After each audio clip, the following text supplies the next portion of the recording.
6:30. We should probably get started.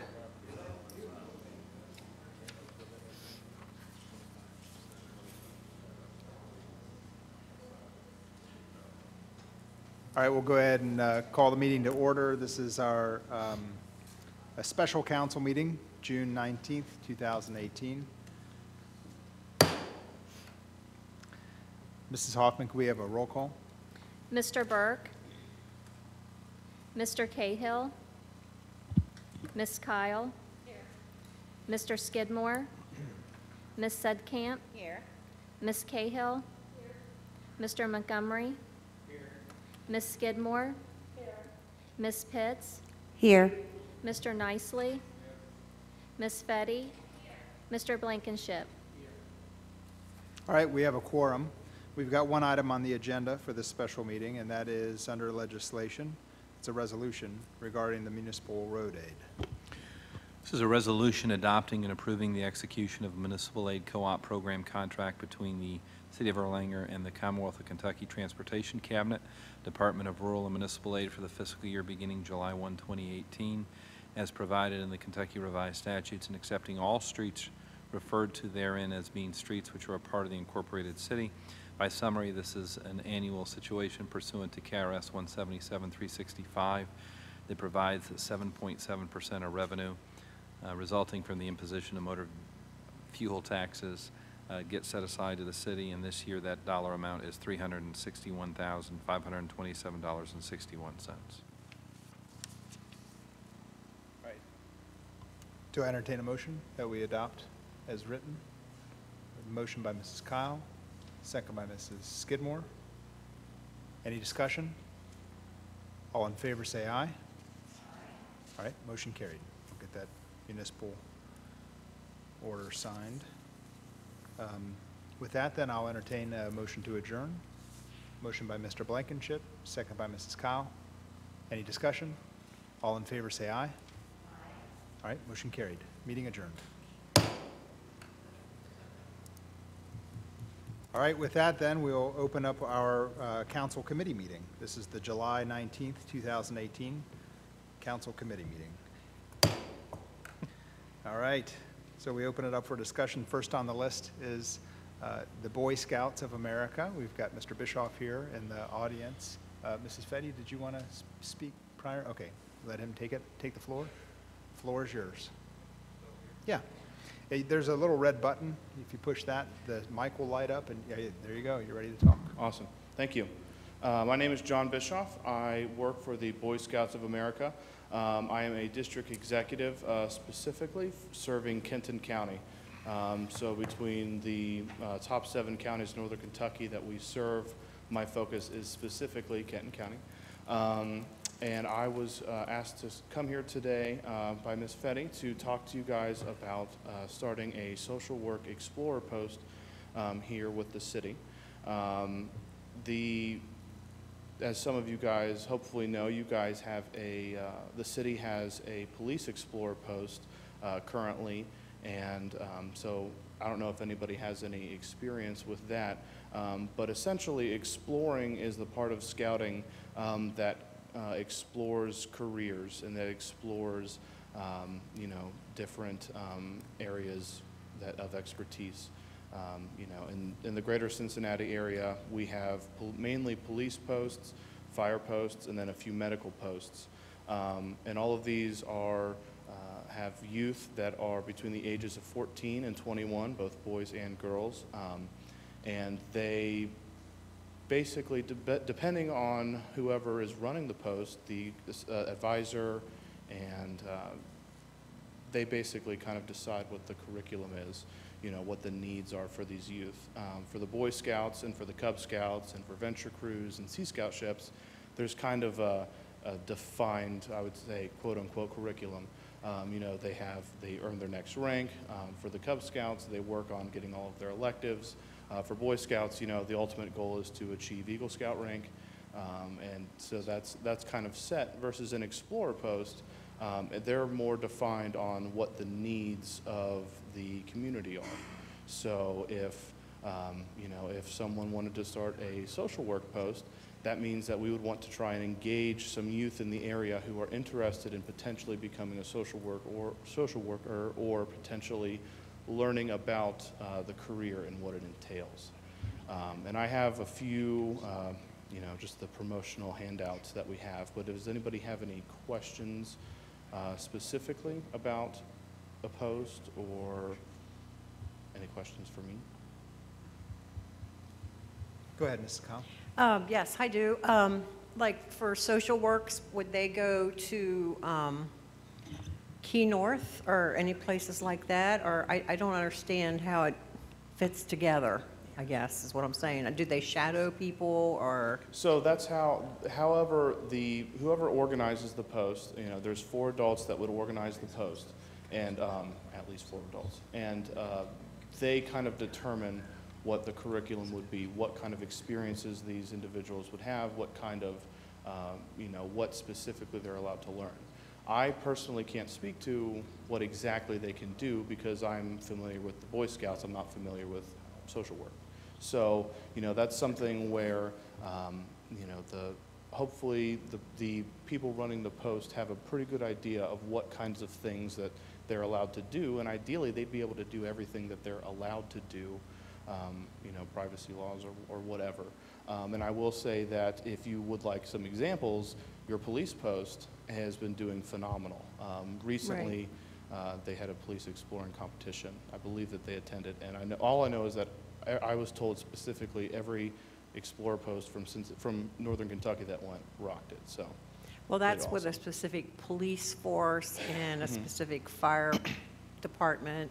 But like social work, we do have a social worker in our police department, but what I'm thinking is, as a teacher,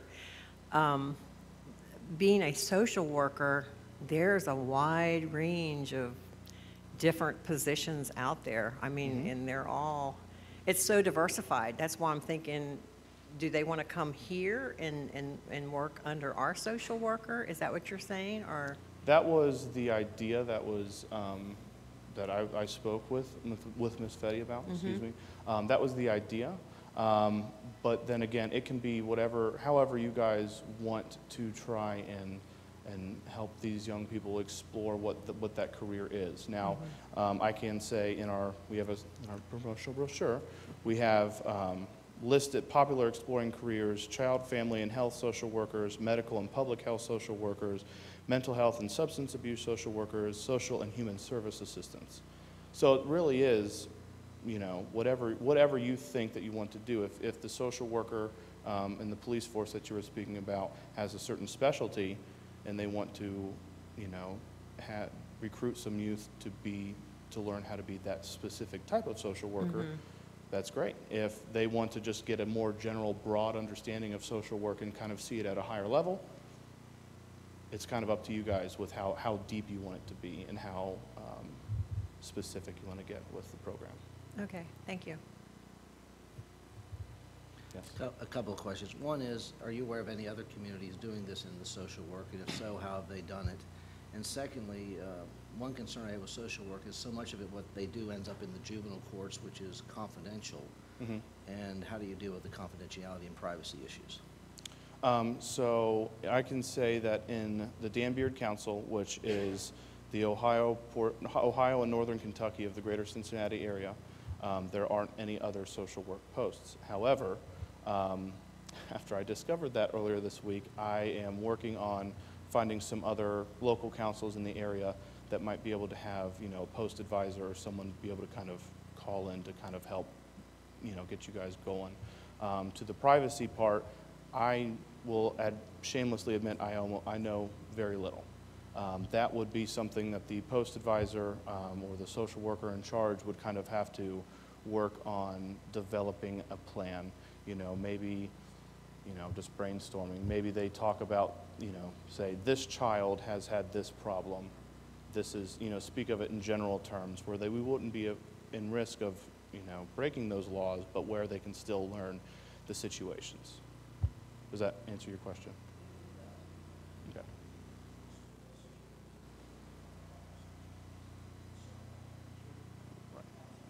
But just with what social workers do does raise a lot of privacy concerns. I just would want to flesh that out before we.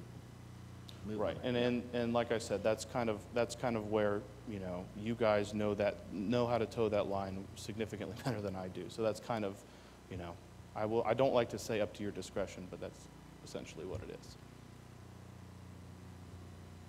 Go ahead, Mrs. Fetty. When I heard you speak at the Kenton County Mayor's Group meeting, my thought for the police social worker Explorer post was more about getting kids engaged within the school. So something that Kelly Pompilio is doing over in Alexandria with her police social worker position is she's going into the schools and teaching about social media and the repercussions of putting stuff out on to social media, you know, different pictures and videos and images, and understanding how they are there forever. So she's having these classes or these meetings of kids, high school age, middle school age. And I thought, what a fantastic way to engage our youth. And this could be a way to do that. Right. You know, a social worker to where you're teaching almost like little ambassadors on how, you know, for social media, recognizing somebody that's depressed, recognizing somebody that might be at risk for drugs, and having, you know, say you have somebody at Dixie and you have, you know, a group of 10 kids that are the social work explorers, and they're the goodwill ambassadors for that city, or for that school. And then you have them at Lloyd, and you have all these kids that are understanding how social work plays a role in our everyday life, and they're watching out for things. That's really where my mind was heading with this. And I think that's a fantastic idea, and I think that would also be a good way to kind of introduce, you know, I know that when I was in high school, social worker wasn't somebody that I ever had an experience with, so I never really knew about it until, you know, I was in college, and you know, some of my fellow students were learning learning to be social workers, and so that's kind of the idea too, is to try and maybe introduce some people into this area, because who else would be better to be a social worker for this community than kids in this community? You know, and also speaking to that would also be a great way to try and recruit kids too. You know, my job is to help support you guys however I can when it comes to the Scouts and exploring posts. And you know, if you want me to go to a school to kind of help, you know, talk to kids and get that kind of engagement started, I have no problem doing that either.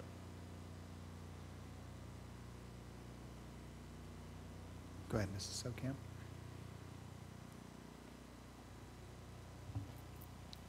Well, first, everything looks great on paper. I mean, who wouldn't love, that's an idealistic situation that she portrayed here.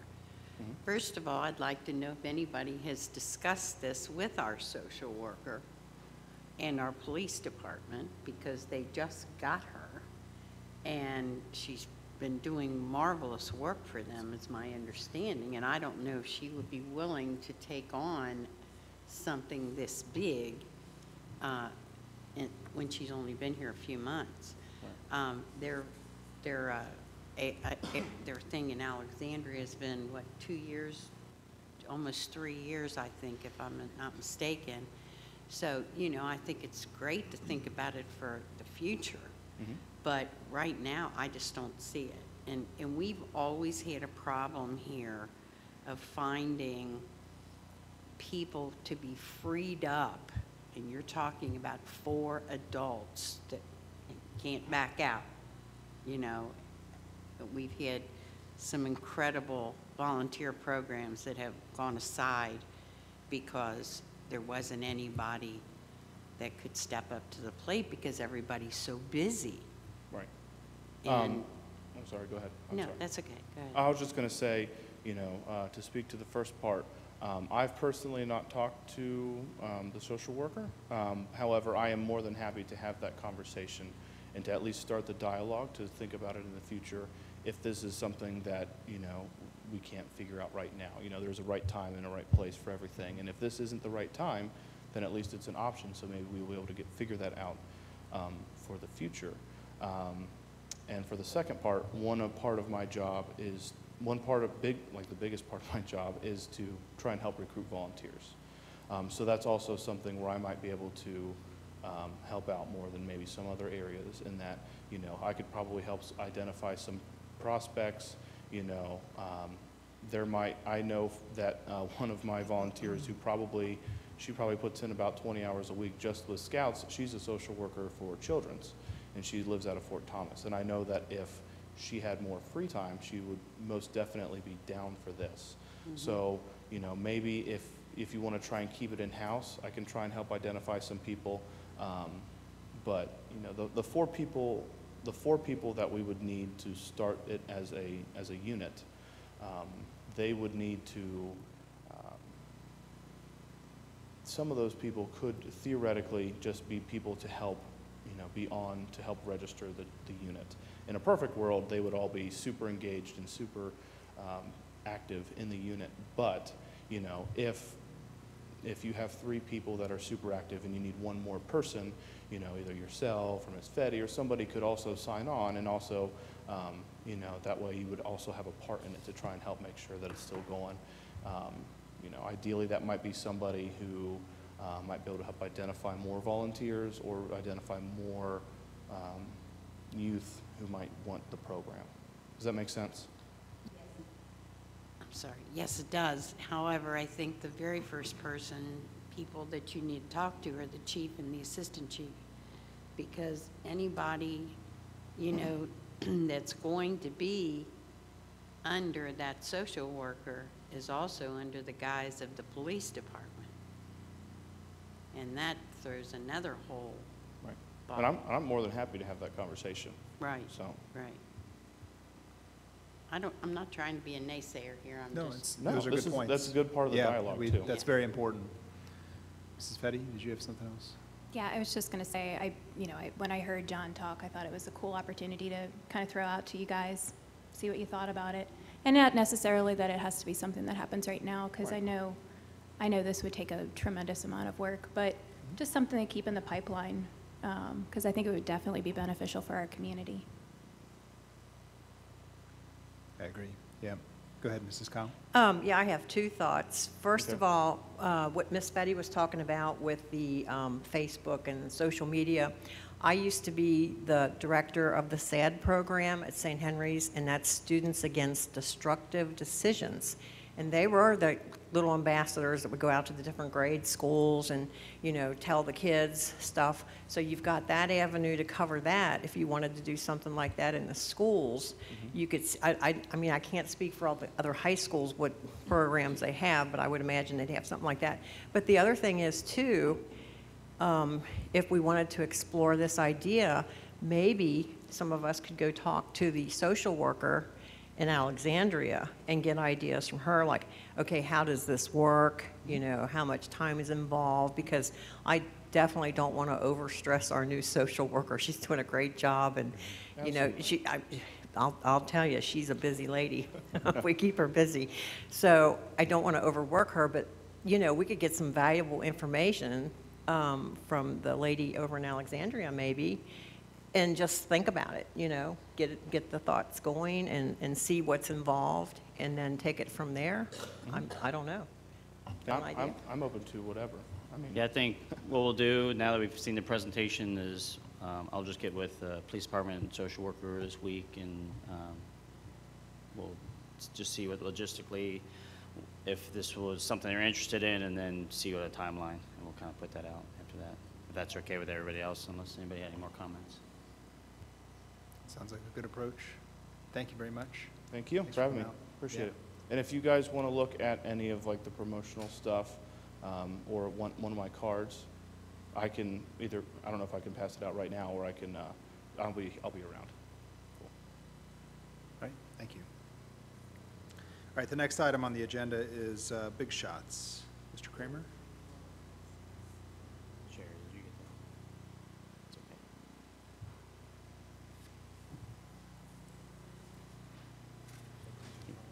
Dave and I will kind of do a joint presentation here. I do have a couple slides just to kind of show you the area that Big Shots has approached us again. Right. And Dave can go ahead and Yeah, speak to the rest. the last time I think that we brought this up was they were looking at the space out there on the Erlanger ramp there. They couldn't come together, the big shots and the landowner. So now they were looking elsewhere in Erlanger out at the Circle Port area. So it would involve the same sorts of things with some zoning changing and such, so.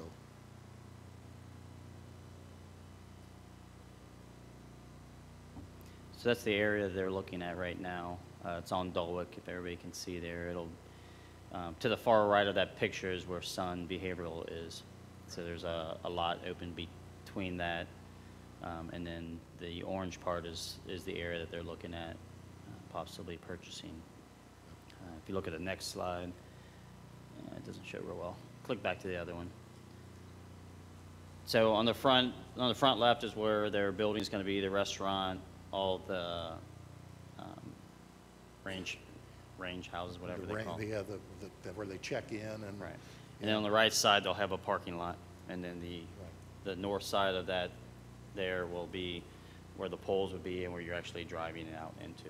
So I think it'll be a little bit, it's actually a better location because it's not going to be right on the interstate. Before, those large poles would be right on the interstate, and I think that would kind of detract from especially the Showcase property build. So I think this is going to be a lot nicer. They're going to have better visibility on the interstate, Right. and they're kicking out towards. They're hitting Jackson. them away from the interstate instead of towards the interstate. So you want, so what they're looking to do, and I guess we're just trying to get a feel from council, is they're going to be wanting to do, they're looking to do is it municipal bond? Industrial revenue bonds. Industrial They're revenue looking at potentially doing for the funding. They have secured the services of Roger Peterman, who has done work for this, with this for the city before with industrial revenue bonds. Some of you all may have remember him being here for different things. So it's early on in the stages. We just wanted to make sure that you all were still excited about the project. And secondly, if you would consider doing the industrial revenue bonds. It's going to be about a $13 million About a project. $13 million and project. They're going to want about $10.3 million for the bond. In bonds, yes. So that's kind of, we just kind of wanted to bring it up again to let him know that continuing is a good idea with the new location. To keep moving forward with Corporex. Yeah. And if there's any concerns with the government bonding. Yeah, but those are non-recourse. That's right. Yeah, I mean, we're merely a conduit. That's right. They would pay us payment in lieu of taxes and such, so. If the business fails, we're not on the hook for. That's right. For the balance is what. It doesn't go against our credit or anything, so it's, Okay. yeah. How many acres is that, Dave? Isn't that about 13 acres, Matt? I believe so. Let me. It's actually more than he needs, so I think it's actually, if you're familiar with it, it gets fairly hilly. So there's some grading that's going to have to take place, but some of it will not be usable. So I actually think it's more than the 13 acres. It may be closer to 16, 17 acres. Okay. Dave, is that owned by Corporex right now? Okay, I thought it was. So then we don't have to worry about any issues with them in the future. That's right. How much land are they taking? 13 acres? Well, originally, they needed about 12 acres to make their project go. This project, I believe, is going to be about 16 or 17 acres. Is there any way getting, that's a lot of acreage. Yep. A lot of the acreage And is a lot of unused. acreage is as you get further back on the property, it drops off, Is it buildable? not all the way back there. How much is buildable? It's golf ball drivable. It's golf, How far can you drive a ball? Some people can drive them pretty far. That's not a very good measurement answer for me. But what I'm coming up is, they need about can 12 we get acres. something in there more compact than a golf course? Because we don't have much land. their goal is to have that. They have found I believe the closest one to us is in Lubbock, Texas, right now, of this type of facility. When this went in, restaurants came in next to them, even a hotel came in next to them. It's that kind of a drawl of people. They are huge in Florida, and Yeah. oh, how fun they are. Yeah, there's a competitor up in Westchester. Westchester, Top yeah. Golf. Top Golf. Yeah. And I mean, if you go up there on a weekend, you'll see a half dozen people you know from Northern Kentucky up there. Oh, yeah. I mean, it draws people. Yes, it does. Go ahead, Corinne. First of all, this is great because it's not a funeral home. It's something fun. So I love it. Did you say we have to do a zone change? It will involve zoning, because that's all zoned Business Park 1, which does not currently permit recreational type uses. So there would have to be some changes going on. We're very early in this right now. I mean, they don't even know if they just want to know if they can move forward. They've had preliminary talks with Corporex, they're working with Corporex now to get an idea of what it would cost to develop the land, because a lot of earthwork would need to be done. So we told them when Matt and I met with them that we were having this meeting, and we would just bring it up to see if you all were still interested, to let them know to go ahead and move forward. So they realize it could be a year before, with the zone change and the things they have to go through, and they know that. So, but this is just their first step. If council still feels like they want the project, and to let them have the word to move forward. So from what I'm hearing is that everybody is okay with using the bonds and moving forward with it. So we'll just tell them to continue on, and they'll give us updates when they have it. Mm-hmm. Yeah, I don't see that site could be ever built on. I mean, it's a challenging site. It would be a challenging And site. I think it's a welcoming, it's nice that there's somebody that's found a use Mhm. for that. Okay. Go ahead, Mrs. Skidmore. Okay, I'm not very good at reading maps or whatever, but the part that's in the manila or the brownish ugly color, that's what they're wanting to build on, right? That's correct. Okay, what are the red lines? Those are just property lines, different lots. Okay, so all of that within the red lines is available, That's but they correct. only, but they Yeah. don't, okay, but they only want what's in the, They only want this Ugly. particular lot. okay. Yes. Okay, all right, thank you.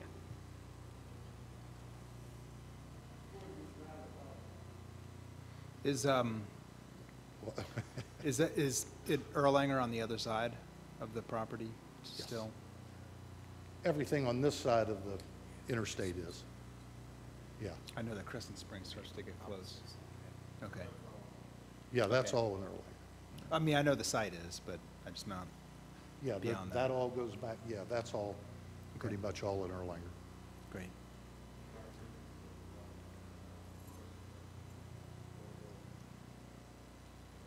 Okay. All right, thank you.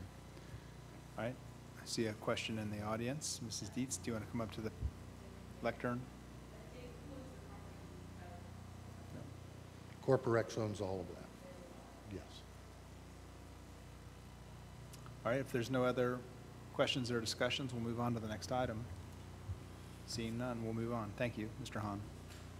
Next item is the Special Response Team. Mr. Brendel, is that something that you're prepared to talk about? Or Chief Brendel, excuse me.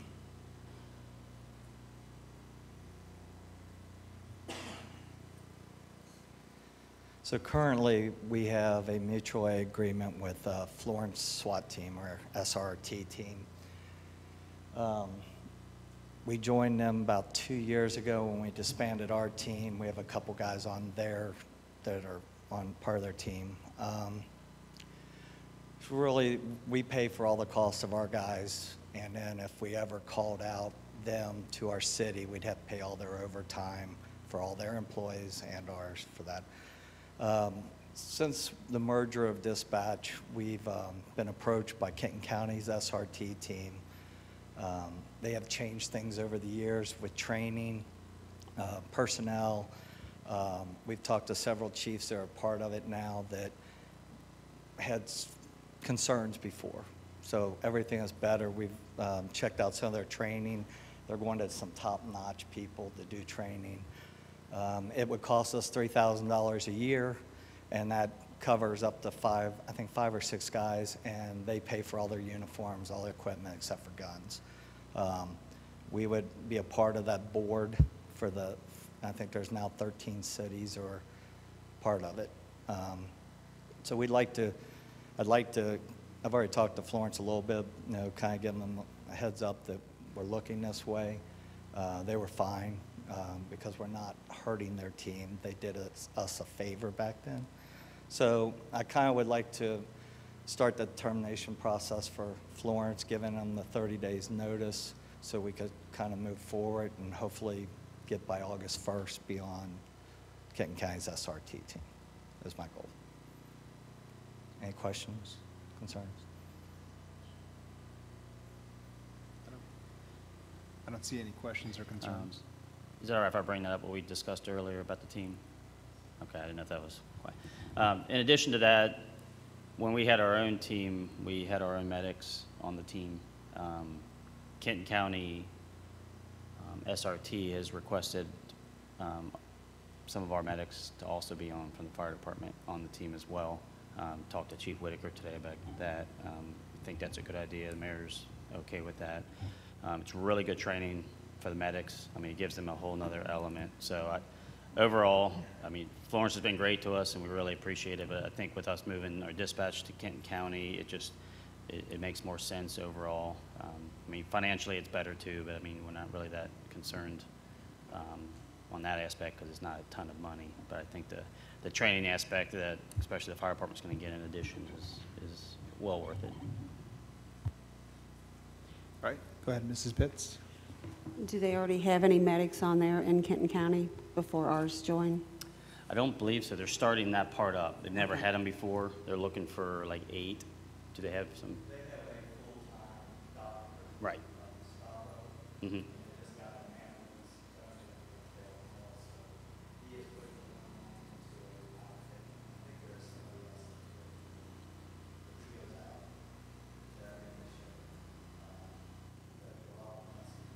Mm-hmm.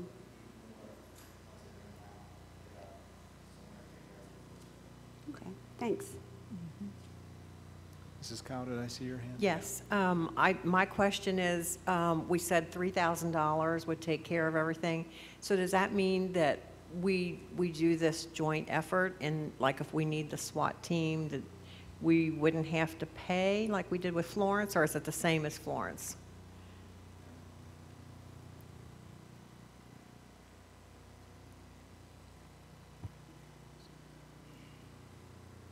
So when we joined their team, they would come here, and that's part of the 3,000. We would pay our teammates, members, their overtime, or we have to make them available for training and call-outs. So, if something happened and they're on shift, we need to let them go unless it's really impossible to do that. But that's one of the considerations for it.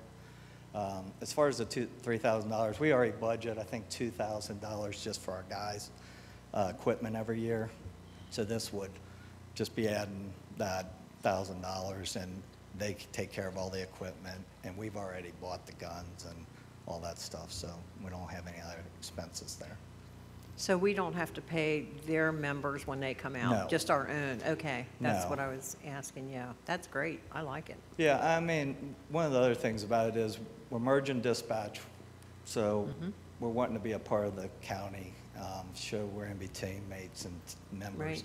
Right. So it's a good thing for all of us, and we just think that's the best way to go right now. It makes sense. I think it's a great idea. I like it. Thank you. Thank you. Any other questions for Chief? All right, thank you. We'll move on to the next item then. And that is continued sidewalk repairs. Mr. Bianx, are you wanna Yes, sir. talk about that? After the last meeting, when we received those very favorable bids and I've represented that we saved about $331,000 under our budget for next year, the mayor asked me if I thought we couldn't accelerate our sidewalk replacement program, and I said I'd look into it. Well, I had met with Ed Milligan. He and I met with our current contractor, who we're very satisfied with, and we have a great price. They're a subcontractor for JPS, but you know has been doing most of our street work. And we asked them if they would be willing to hold their price if we would extend their contract. And they obviously wouldn't get paid till after July 1 for this extension, which is in next year's budget anyway. So I called the mayor back and told him that we had met with the contractor. They were willing to extend the contract and continue to work while they're in town and keep this ball rolling. And we asked them if they would accept an extension of $50,000 at this particular point, and they agreed, and they said, we'll extend it again if you ask us later. I said, well, that's fine, but if right now I'll have to talk to the council about extending it for $50,000, and we'll keep the ball rolling. So I just wanted to make sure that you all are willing to allow that sidewalk contract to continue. And I hope you're all satisfied with the kind of work they've been doing, because they've been doing a fantastic job. And refresh our memory, Mr. Viax, we were about $150,000 under budget with those bids. Is that right? You're talking about under budget for the projects we just bid? Yeah. $331,000 under the budget. Oh, okay. Yeah. So this isn't a huge extension, you know, 50,000. And that amount's actually in next year's budget anyway for the work, so I just want to take advantage of the contractor we've got and the price we got and keep them moving through the city. Sound good? See a lot of head nods, okay, good.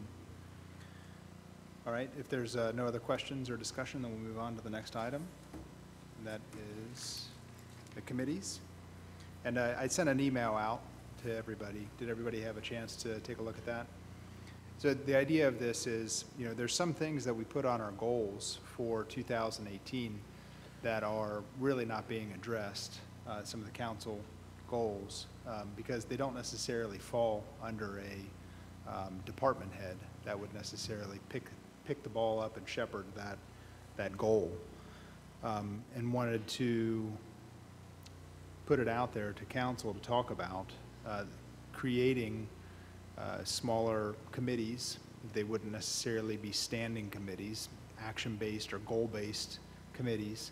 You know, the one that I always kind of go back to, because I think it would be extremely productive, would be Mrs. Pitt's idea about having the library, the small box libraries on the heavily traveled pedestrian areas.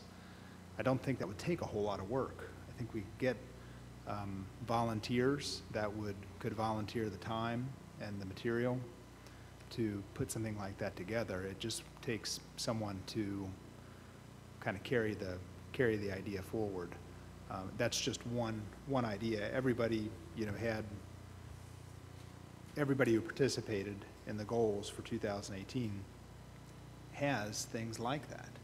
You know, we've talked for as many years as that I've been paying attention about having a senior center or some kind of area where, you know, where we can gather recreation space or entertainment space, things like that. We talk about it, but we don't necessarily come to any kind of resolution. Can we do it? Should we do it? Should we not do it? I think that if we started a committee to pay attention to it, then we could drive some of these ideas into action or put them to bed, you know, one of the two. And I think either way is a benefit for the city. So I'm more than happy to hear any discussion. Go ahead, Mrs. Pitts. As for my goals, I'm currently working on the one with the welcome packets. I've met with Joe and them, so that's my primary one that I wanted to start on. I haven't forgotten about the library one, but I'm doing this one first.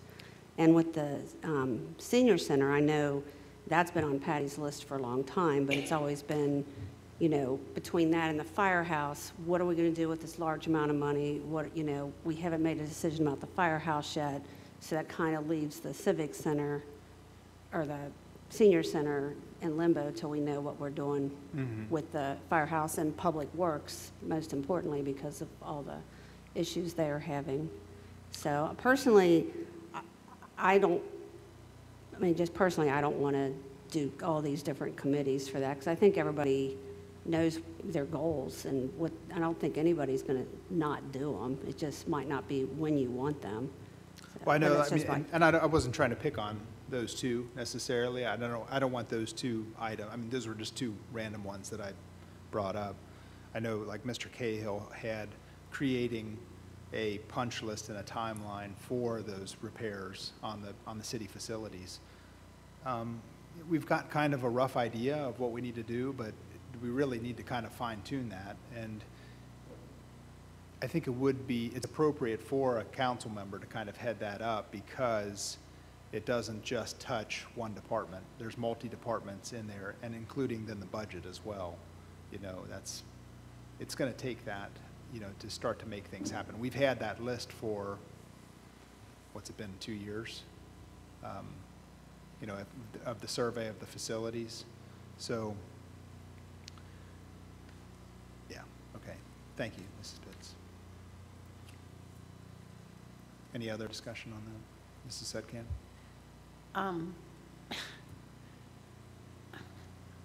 Where do I start? Okay, the money. That's always a good place to start, don't you think? Well, not every committee requires money. Well, mine does. Well, yeah. Lots of money. I'm not trying to assign that to you. I'm No. sorry. No. I'm only no. talking about the thing that was your goal. It is still a deep-seated passion of mine. Every time we have to go to Edgewood for a party or rent out receptions, I am boiling inside. I mean, every other city has a community center. We are much better than to not have one. However, I'm a team player. If my police and firemen aren't making any money, and we're losing people because of that, who the hell am I to take that money from them to build a playground or you know what I'm saying? I mean, it needs to happen. It really does need to happen. This community needs that. Yeah, I mean, But and there are grants that cover things like community centers. There's not necessarily grants that, and there are some grants that cover police and fire raises as well, you know, and additional staff. Yeah, I But- mean, but see, that's what always tears me apart from bringing it up. It's always their needs, you know. But this is a city need, I feel. I feel it would benefit this city. And I really feel that it could pay for itself if it's built right. It could be rented out for weddings and birthday parties and bat mitzvahs and, you know, whatever. It could be another receptions and pay for itself. You could build it so that you've got offices up on the top floor for city employees or you know, for our whatever. I mean, I think Erlanger needs a civic center. And I don't think that it's something that is frivolous. I really don't. But the money is just never there. Well, I think it's important. I still, you know, I realize what you're saying, and it doesn't mean that the money won't always, I mean, that the money may become available at some point. I think it's important to start a paper trail of this community center. I mean, so we can get an idea of what the goals are, even of that, what are the needs and what are the wants, and what are the hurdles that we're encountering, and put it in writing. I mean, because 10 years down the road, we may look back on that and say, why didn't we ever do that? And we won't really, there's not really a you know, My dream site was where they're building the new addition to Silver Lake. That was always my dream spot. It really is a good spot there. It would have been just perfect. Mhm. But Yeah, I mean, that's I one mean, thing. I mean, but there's other maybe- ones too. I mean, like Mr. Montgomery had a great one, you know, working on incentives for homeowners in the city. Yes. I think it's that kind of thing. That doesn't require any money. That just requires a little bit of brainstorming and for us to put our heads together and to come up with ideas and throw some stuff out there and to try to help develop that. Mrs. Skidmore called out trying to kind of buckle down on our collection issues and things like that. You know, these are all really valid ideas and very important parts of our city and the city function. And right now, we're really not, I mean, outside of someone doing something that, you know, like I wasn't aware that Mrs. Pitts was working on the welcome packets. But still, I mean, it's even good just that we're discussing it so that we can see what else other people are working on. I guess I'm a little confused. Do you want to add a third night a month for meetings? Oh, yeah, okay, and that was the other part of it. So that it would become just another meeting. It wouldn't have to be something that we call for in a regular council meeting, because right now, if we don't call for a committee meeting, we don't have a committee meeting. Okay. This would be it would still be a regular meeting, but not it would be a public meeting, but it would just be a caucus meeting. It's going to be our brainstorming See, night. I know you'll object to this. I have problems with all these public meetings because we can't just scream and yell at one another and discuss things and without looking bad to John Q. Does that make any sense? I don't like that. Well, I mean, the idea is too that we're trying to do stuff that is beneficial for the city. you know? Absolutely. And I don't see that it's anything that we'd have to scream and yell about. Well, I was using Yeah, I mean, that as an we may. example. And that's okay. I think it's okay. Mrs. Pitts, did you have something? I mean, I'm guessing you just want some more resident input. Is that what you're looking for at the committee meetings? Because Not necessarily. I wasn't okay, necessarily. because I mean, if you want people to speak up at committee meetings about certain issues, I'm fine with that, you know, instead of just having them speak at city council meetings. But I don't want to do a caucus. I think that just takes away all the organization and just can go every different way with people. I mean, we've had it happen before where people just start making comments in the audience and stuff, and I just don't want to go down that rabbit hole. But I do think, like, if we almost always meet the third. I think there was one time in the past 2 years we haven't met the third Tuesday. But I would like to see, like, let's say there's 3 things on the agenda. If somebody wants to speak about one of those things, they can write their name next to that, and then after we discuss it, then they can speak. I mean, I'm for that, if that helps any. It wasn't necessarily to try to bring more citizens, not at all. Okay. I guess maybe part of what I'm saying is just making this meeting, you know, the meeting that we have, it's just going to be a set meeting. It's not something that has to get called for, because we didn't have a meeting, I don't know what it was, two or 3 months ago. It was nice, too, to have the night off. Was it even that long ago? Maybe it was last month. It was last month. But there's still issues. And I, believe it or not, when it came to that time, I was kind of like torn inside. Because I was like, we have things that we need to discuss. We have things that we need decisions on and some resolution on. And it would be nice to just put our heads together briefly and get that stuff, you know, keep that stuff moving. So I guess that's part of it, you know, making this a regular meeting, not necessarily something that's called for by committees. And I think that's why I called it a caucus. So like when we have committee meetings, you have to do a 24-hour notice on what's on the agenda. So are you saying if we did a caucus, you don't have to do that and it's just free-for-all, people can discuss whatever? Is that how that works? We don't publish the agendas. You don't, for the committee meetings? Just for special meetings, you have Okay. to. So for Special committee meetings meetings, you and- don't have to have a specific agenda? Yeah, if we're not voting, it's not Okay. a specific agenda. That's right. I mean, it's still a public meeting. you know, obviously, once quorum is there, we have to have a public meeting. And I hate to interpret what the mayor's saying.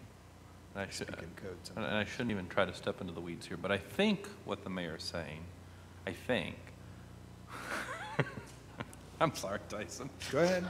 You can I think. step into those weeds. I think, if I can translate here a little bit, you want to continue to have the regular, what is this, the third Tuesday? The third Tuesday meeting, but instead of it being where if, you know, Boy Scouts of America want to talk, that it falls under some committee, you kind of want to just have a general standing caucus that we don't necessarily change the formality of it, right? Correct. I mean, it's the same kind of function, but it's a little bit more of a working session where things don't necessarily have to fall under the box of the different standing committees. Is that fair? I think that is. So maybe there would be almost like a standing discussion point goals where we discuss that each month, or whatever council decided to do. And I would foresee that if we had a larger committee, say if we were able to advance the senior center, you know, for instance, and be moving forward on that, that committee would report at a regular council meeting too, because it's a big deal. And it's not just departmental committees that are reporting. Did you? Yeah, come up here so we can have it on public record.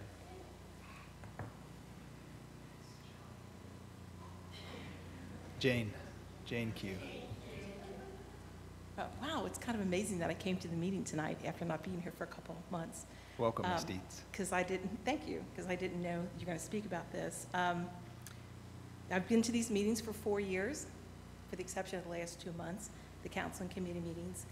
And from the very beginning, it kind of concerned me how things are structured and organized with your committees. So I want to briefly talk about that, but I'd like to be able to do a presentation in the next committee meeting, if that's okay with you, if you're interested in the idea. It seems to me that the committee meetings are focused on a department. And to me, the committees should not be focused on the department, but should be focused on what the people of the city's concerns and their areas of concern. So in other words, even though we have a finance committee, I would reinterpret that as a fiscal soundness committee, because that's what the people of the city are concerned about, the fiscal soundness, not solely reporting of what Steve has every month. The codes enforcement would be a development committee, or the economic development meeting. Some of those would stay the same. The safety committee, you don't need a separate fire and police safety committee, because safety is the concern of the people, but they don't care which department it's out of. But I think the committee you're missing, and that you're really talking about here, is a livability committee. And that is a committee that would cover all these things that you're talking about, the senior center, the other concerns. So I think that's really, I've always felt like for the last 2 years, there should be a realignment that the committees are focused on the people and not on the departments. The departments are under Mr. Kramer, and they represent the departments. We don't need committee council members to represent departments. We don't need that extra liaison between full council and the departments. But instead what we need is we need the council members to represent this particular interest of people in the city and those different areas. So like I said, I've thought about this for 2 years, and it's odd that it's come up tonight, but I could actually write something up if you're interested in hearing about it for the next committee meeting, and that's up to you. Let me review again. You said fiscal soundness, a safety committee, a livability committee. Was there one other one about codes? Development committee, and that could Okay. be all kind of development. Okay. And I'd have to go back to my notes. I mean, I have actually a written document on this when I was going through my brain in 2016, how I had it. So I think those are what I called those. But particularly the livability committee, that kind of is a combination of, instead of code enforcement, it's a combination of code enforcement as well as the senior center, as well as all the other issues that come up. And that is what the people care about. I mean, Mrs. Sekim talked about, you know, the reason you have to do these things in public is because the city is not about you guys. The city's out there. That's why everybody has to hear what goes on. But I think you forget when you're tagged to a department, that you forget and you get closed-minded thinking, well, we're the city. All of us are the city, not the people out there, just all of us. It is true. It No, is true. it is not true. Wait, I'm speaking, and it is true based on many things that have gone on here. The You point forget is- that you all The elected point us. is, Patty, I did not elect you. The point is that. A lot of if- people if- did. I'm speaking. Okay. Guys, speaking. guys. The council, if the committees were focused on the perspective of the people, you would actually have a better council. Okay. And you would really, and I think you would actually achieve that with a livability committee. And maybe if the only change is combining the safety committee, the police and fire into one committee, and using that fourth committee as the livability committee, consider that. Because I think that would address a lot of those issues. And you say you have this written up? Yes, Yeah, if you could share it with us, okay, I'll make sure that council has an opportunity to see it. okay, Okay, thank you right. for bringing that up. you're welcome. Yeah, everybody's going to think that we were working together on this since I I have it know, on we really the, weren't. on the, We really weren't, because I mean, this has been, because many times. and it really people- is two completely different Yeah, things that and we're let's talking face about. it, the though. people come in, I mean, look what happened with the honk housing. You know, Dave Hahn's speaking to honk, and everybody is speaking to honk, but who was talking to the neighbors in that neighborhood about that? And when did they find out about it? That's the people you're representing and serving, not honk. So those kind of discrepancies do happen all the time. Okay, But if you had a livability committee, you would actually be able to serve that better. okay. The other thing I was going to bring up was when the people came and talked about the land off of the farm that sold, the List farm. Yes, One of the people who came and talked about the fact that trying to figure out what time the meetings start. You know, is it a 7 o'clock meeting or a 6:30 meeting? And there was some discussion from the residents. It's like, okay, you guys are trying to hide something because you're changing the meeting time. You're moving up some of the meeting times to 6:30, some are at 7. Well, why isn't it more consistent? What are you trying to hide? that's a great point. So I would propose that, just like tonight, you had a council meeting that started at 6:30. Why not just start the council meetings at 6:30 as well, since you start the committee meetings at 6:30? That makes it more consistent for people, the people that you're serving. It's all at the same time. I don't see any reason to make it wait extra half hour. Maybe that was necessary back in the day, when people would go home to their families, the wife made dinner, they all sit down and eat and all that good stuff, but things have changed, and people are here at 6:30 this Tuesday, so why not be here the first Tuesday of the month at 6:30? So- Okay, good point, thank you. Can we bounce that off of council real quick? What would you think about keeping all the meeting times at the same time? Go ahead, Mrs. Kyle. Well, I want to go back to history. Originally, when I was on council, committee meetings were just that. It was those two members. They met by themselves. And as I said, I wanted to see how all the departments worked. So I started going to all these committee meetings, and somehow it just evolved. I don't remember exactly, but it evolved into this, which is great. I agree. And I do like citizen input. I like citizens at our meetings so that when we address something, we hear what they say, because, you know, we are elected by the citizens and we try to form our opinions by what they're telling us, what they want, you know. And sometimes that's very, very difficult, like the Dries development you were talking about. The city is the whole city. We've got the old Erlanger, we've got the new Erlanger, and you've got different people. And so when you make these decisions, I know at least I do, it's gut-wrenching sometimes. The Dries decision was horrible for me. I took days and days of research and looking stuff up, but I mean, that's how the committee meeting got started. And we used to have 2 regular council meetings on Tuesdays, the 1st and 3rd, 7 o'clock. And then the committee meetings were on the 2nd and 4th Tuesdays. And those were always at 6:30. I don't know why the time discrepancy.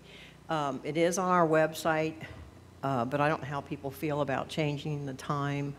You know, to me, it doesn't matter what time we meet, but I'm worried about the citizens, what's best for them, what time is best for them, because a lot of them do work and may need to go home and come back. So we need to think of that too. So I don't know. But another thing I disagree with, though, is the 2 safety committees. There is so much stuff that goes on with these 2 different committees, the fire and the police.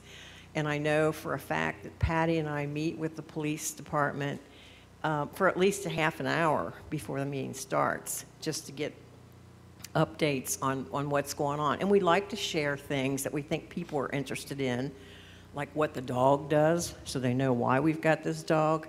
Would you believe one of the police chiefs told me one year he would rather have a dog than a new police cruiser? That's how important those dogs are, and people don't realize that. So it's like we're trying to bring the citizens aspect to the meetings. We're not speaking at each other. So I feel bad that we're coming out that way, that we were coming across that way, because that's not it at all. We are here because of the citizens. That's why I ran.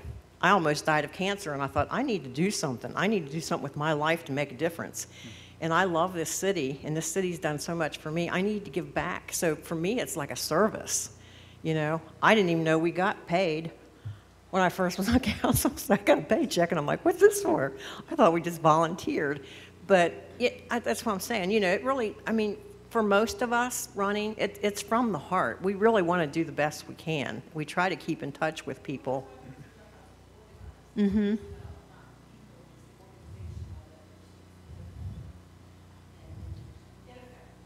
I mean, we've even tried moving the speakers at different times, like if they want to speak to us before we have our discussions, or. Mm-hmm. We'll review what you've put together. Okay. I mean, I think we can discuss I mean, that's very cloud-like what we're talking about here, and completely changing it. You know, I'm not necessarily asking to completely change the departmental committees. I'm just asking that we are, I guess really the whole point I want to try to get across is I'm trying to help encourage the council members in working on the goals, you know, working toward resolution of the goals that we've set, and trying to do anything I can to help. And I thought that if we established a committee where we start to discuss some of these things on a regular basis, that might help us advance or come to some resolution on some of these goals. Go ahead. I mean, if you want, on the committee meetings, you can just always add on the agenda, discuss goals, you know, and then people can bring up what they're doing. With the welcome packet, I was going to bring it up at the July meeting because we just met like last week, so. Good. Okay. Thank you. All right. If there's no other questions or discussion there, Mr. Nicely? We've been talking. We don't get what the people wants. Look at the empty seats. Why don't we have people up here telling us what we want instead of us telling them what they want? We got empty seats here. Why? Because we're not doing something right.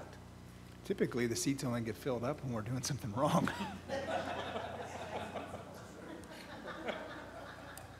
That's right. When it's major, they come up. Mm-hmm. But you want to build something for them, but the people want this. Mm-hmm. In other words, we can't make up their minds what people want. They need to come along and tell us what they want, and then we work on it. But right now, you don't have that system going. Well, yeah, and I think the idea is to, I mean, the people, the goals that have come up, I mean, you had mentioned Stevenson Road, you know, really focusing on Stevenson Road.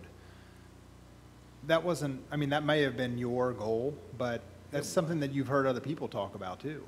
Absolutely. You know, and that's what I think everybody's goals are, you know, the things that they've talked about with their neighbors or friends or other people that are in the city, and right. Things that other people have brought up as well. But I don't think the people, even on Stevenson Road, this has been going on so many years, it's pathetic. Mm-hmm. They swept it under the rug. But you see, they are doing it. But what other things do they want? And we're not doing it. But everybody knows Stevenson Road is about the worst in the county. It's been long overdue.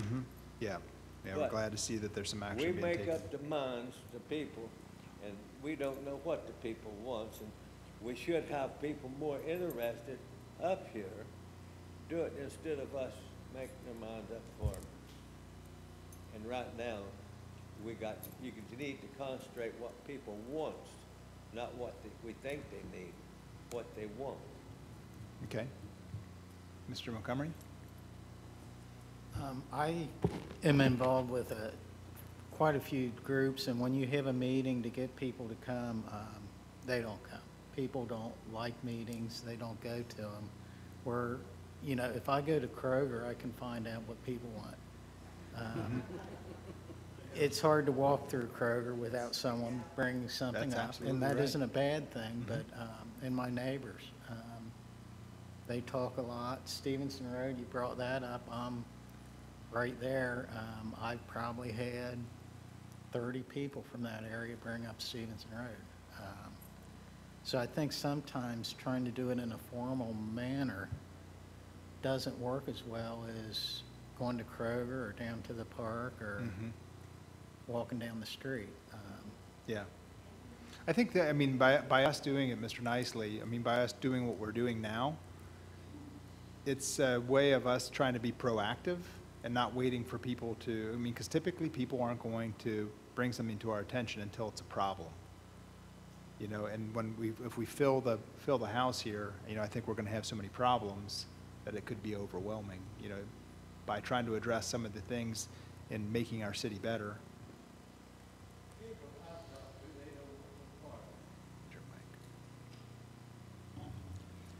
They don't want no part of this city council meetings. They will not come because it's boring. They can watch it on TV too. They can live stream it. They don't have to come up here. People don't necessarily have to come to the meetings either. They can live stream these meetings on their computer right now. Do they do it much? Some they do. I don't know. I Much. think there's a way we can track that. Yeah. Yeah, you can see how many views the thing has had on YouTube.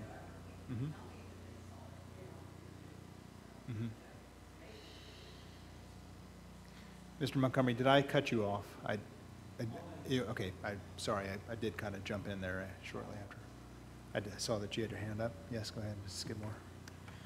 I think the Coffee with a Cop has done a lot for the city. I think in that kind of atmosphere, the people who come out, they're more willing to talk to you. They're more willing to put out there what their problems are. I mean, do we need to have some kind of, like one of the officers talk about how successful it is, or maybe Matt?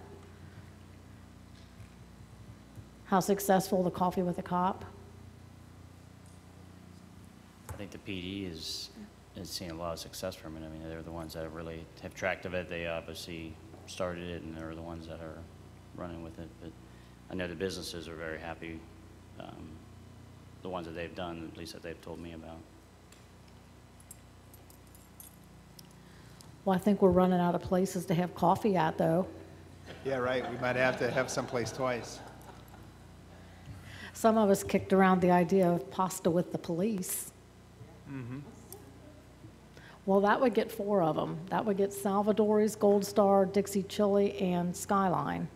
And Skyline and Salvador's are both owned, the owners live in Erlanger.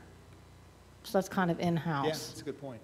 So, and are we doing the dogs at Super Bowl the next time? Is that what it is for? I'd defer to the chief on that. What's the date on that? Do you know right off?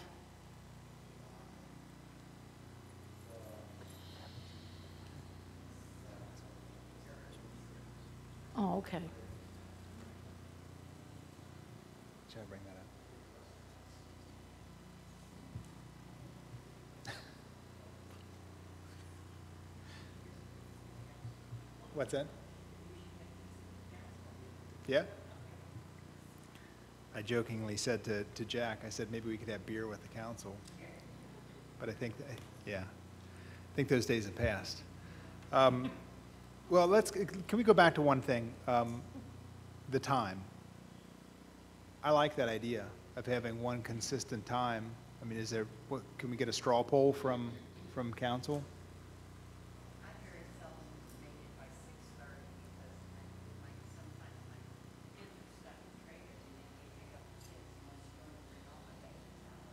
No, I agree with you. I would lean more toward 7 o'clock on all the meetings. Yeah, I think it's easier to remember too if you say it rather than 6:30. So what, you want to try that next month?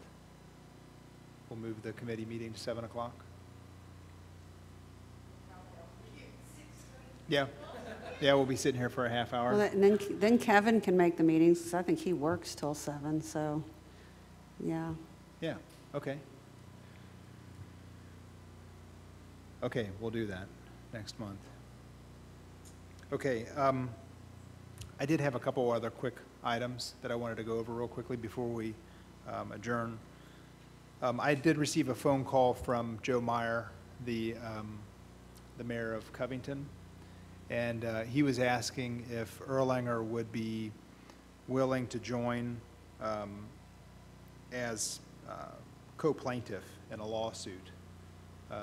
This is a lawsuit that's been started by KLC against,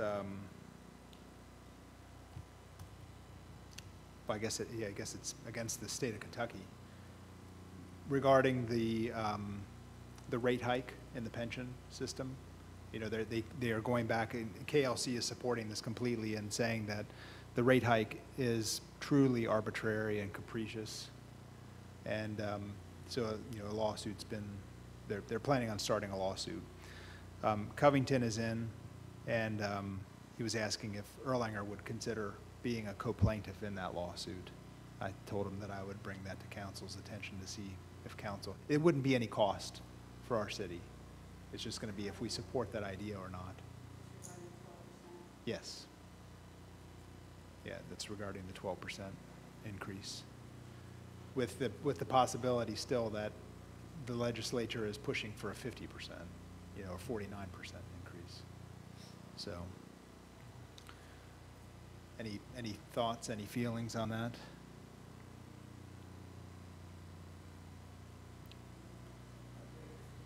Well, it is, I mean, it would be us standing behind KLC,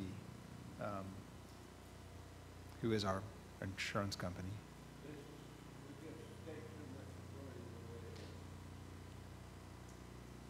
We give state too much authority? Hit your mic, Mr. Maxley, please.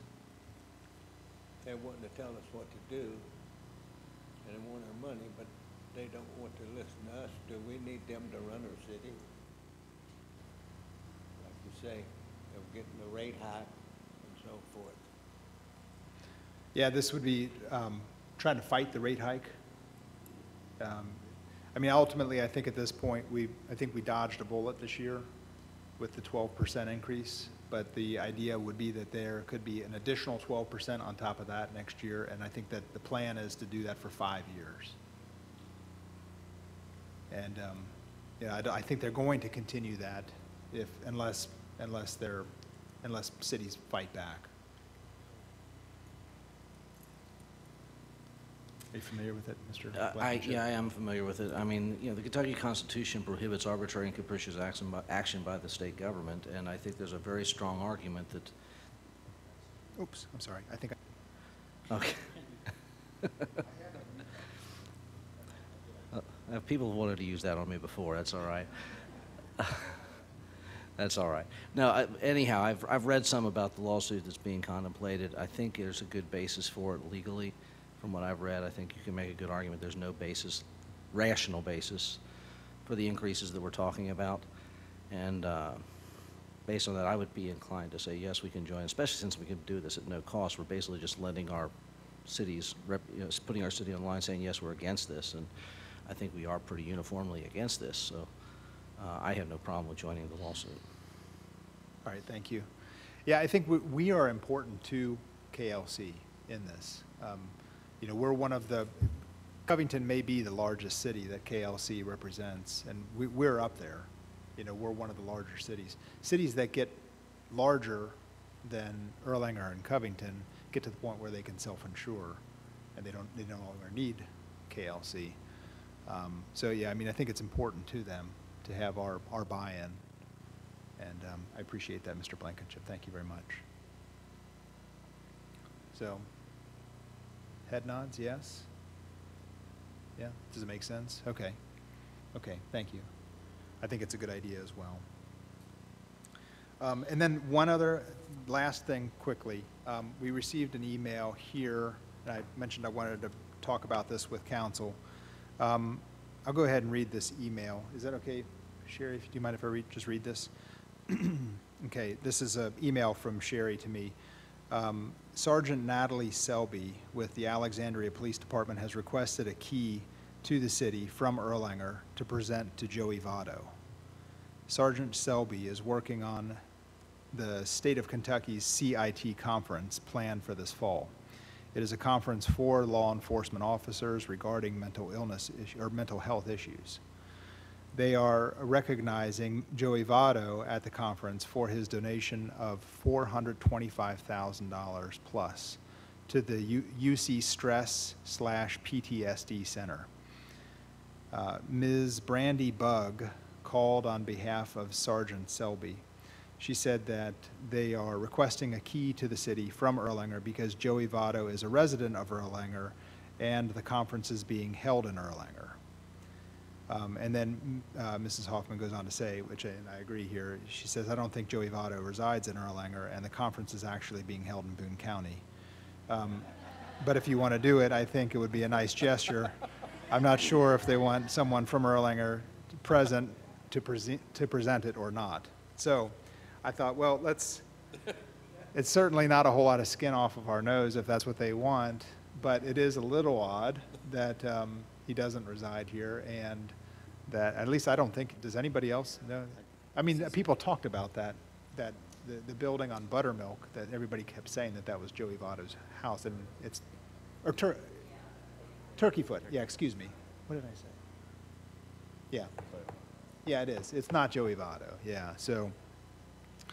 Yeah, and then it's being held over, it's an Erlanger address, but it's not really. Yeah, is it at the Holiday Inn? Yeah. Yeah.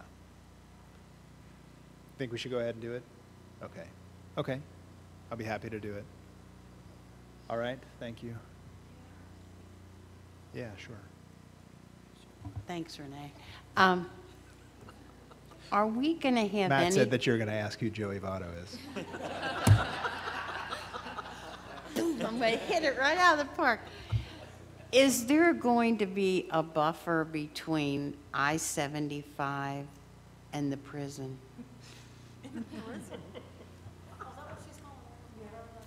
That's what it looks like. It looks like a freaking prison. It's still under construction. I don't think that's fair, but. No, I mean, is there going to, it's awful. I don't know that there is. I don't know that I've seen the plans on landscaping. There's landscaping, I mean, no, I don't think, not going to be a buffer, you're going to see dirt. Can we do beanstalks or? They'll have landscaping at, as part of their landscaping all the way around the building. Awful. It's awful. It won't be when it's done. Okay. Yeah, yeah. It'll be pretty awful. All right, thank you. All right, if there's no other items, it went up fast. If there's nothing else, I'll ask for a motion that we adjourn. Motion by Mr. Nicely, second by Mr. Blankenship. Any discussion? All in favor say aye. All right, meeting adjourned.